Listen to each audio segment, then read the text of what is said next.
Bharatiya Janata party का जब पहला अधिवेशन हुआ था, भारतीय जनता पार्टी ने तय किया था कि सेकुलर एंड सोशलिस्ट रास्ता अपनाएंगे, लेकिन संघ का और उनके परिवार के लोगों का जो संघ परिवार है उसका रास्ता सेकुलर और सोशलिस्ट नहीं है। जहां 15 अगस्त पूरा देश खुशियों के साथ झंडारोहण कर करके मना रहा है, वहीं आज का दिन हमें उन तमाम शहीदों को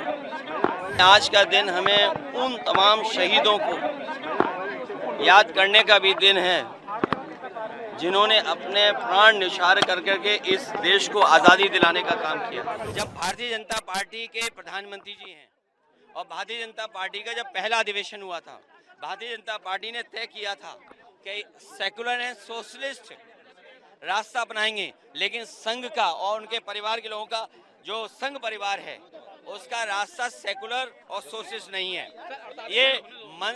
ये मुंह से तो हैं स्वदेशी, लेकिन मन से नहीं, मन से विदेशी हैं। आज 15 अगस्त है, स्वतंत्रता दिवस की 15 अगस्त स्वतंत्रता दिवस की मैं आपके माध्यम से पूरे प्रदेश और देशवासियों को बहुत बहुत बधाई और शुभकामनाएं देना चाहता हूं।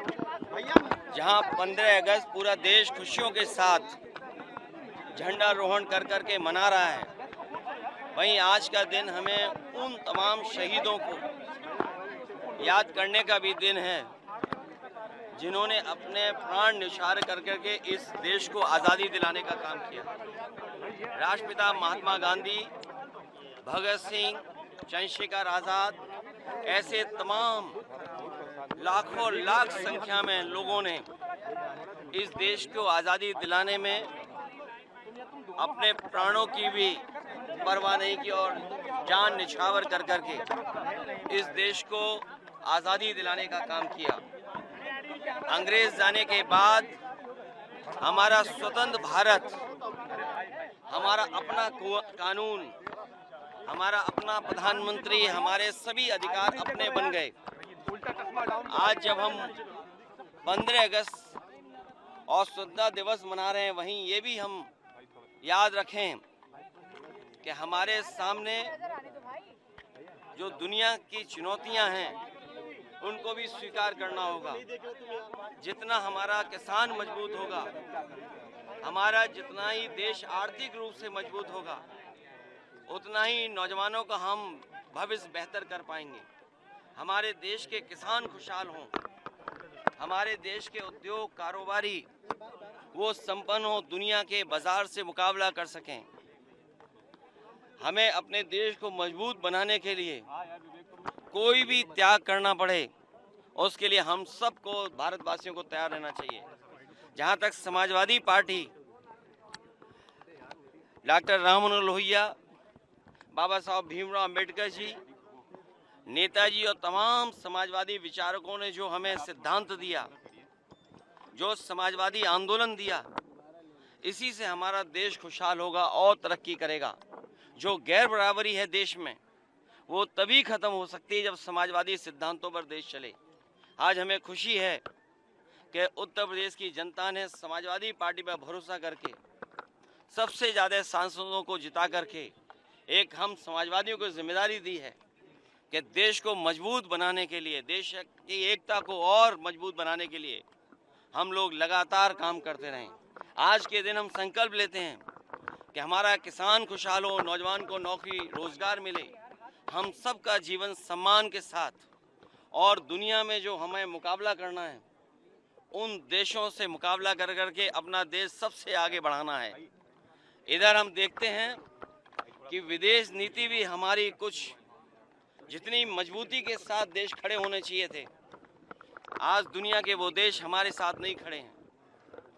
समय समय पे दुनिया के देश हमारे देश को धमकी देते हैं, कभी बाजार के नाम पर, कभी ज़मीन के नाम पर। उन चुनौतियों को भी हमें स्वीकार करना होगा। ये देश हमारा खुशहाल हो, वहीं दुनिया में जो दूसरे देश हैं उनसे संबंध कैसे हों। अमेरिका जैसा ताकतवर देश, उससे हमारे संबंध कैसे हों, पड़ोसी देश उनसे संबंध कैसे हों। दुनिया में वही देश आगे बढ़ते हैं जिसके दोस्त ज़्यादा हों, मित्र देश ज़्यादा हों। हम वॉर में हमेशा नहीं जा सकते हैं, लेकिन अपने देश को मजबूत बनाने के लिए हमें अर्थव्यवस्था को और बढ़ावा देना पड़ेगा, किसान को और सुविधाएं देनी पड़ेंगी, तभी हमारा 140 करोड़ से बड़ा देश, जिसमें सबसे ज़्यादा हमें नौकरी और रोजगार की ज़रूरत है, आज हमारा नौजवान नौकरी और रोजगार चाहता है। हमें उम्मीद है कि आने वाले समय में हम समाजवादी लोग मिलकर के एक ऐसी व्यवस्था लागू करें, समाजवादी सिद्धांतों को ऐसा लागू करें कि सबके हाथ में काम हो, नौकरी मिले, रोजगार मिले।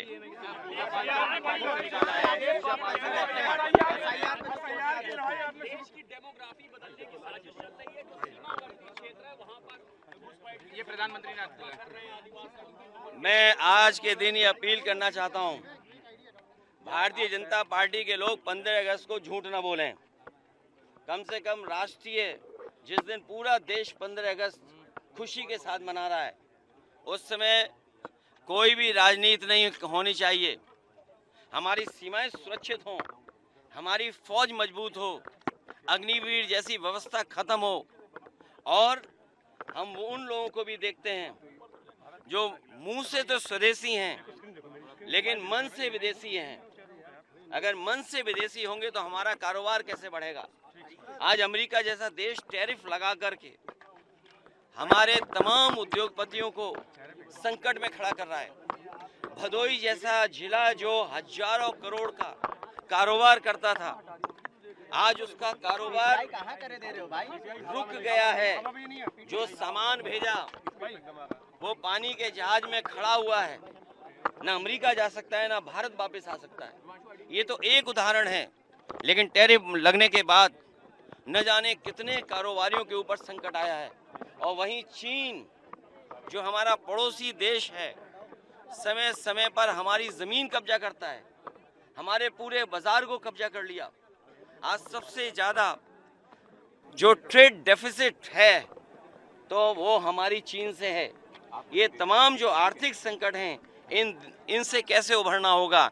इसलिए अगर मुंह से स्वदेशी हैं तो मन से भी स्वदेशी होना पड़ेगा। और स्वदेशी के साथ साथ जिस तरह का मकड़ जाल है जीएसटी की वजह से, जिस तरीके से मकड़ जाल पैदा हुआ है और डराने वाला जो संस्थाएं बन गई हैं, ईडी, सीबीआई, इनकम टैक्स, उससे हमारा उद्योग कारोबार नहीं बढ़ेगा, हमारा उद्योग कारोबार और बंद होगा। सुदर्शन चक्र की बात कर रहे हैं, कह रहे देश को नया डिफेंस सिस्टम सुदर्शन चक्र के नाम से दे रहे हैं। देखिए, काफी बदलाव होगा जीएसटी को लेकर। इनका बदलाव नोटबंदी में भी देखा हम लोगों ने, इनका बदलाव जीएसटी में भी देखा कि सबसे ज्यादा संशोधन हो गया है।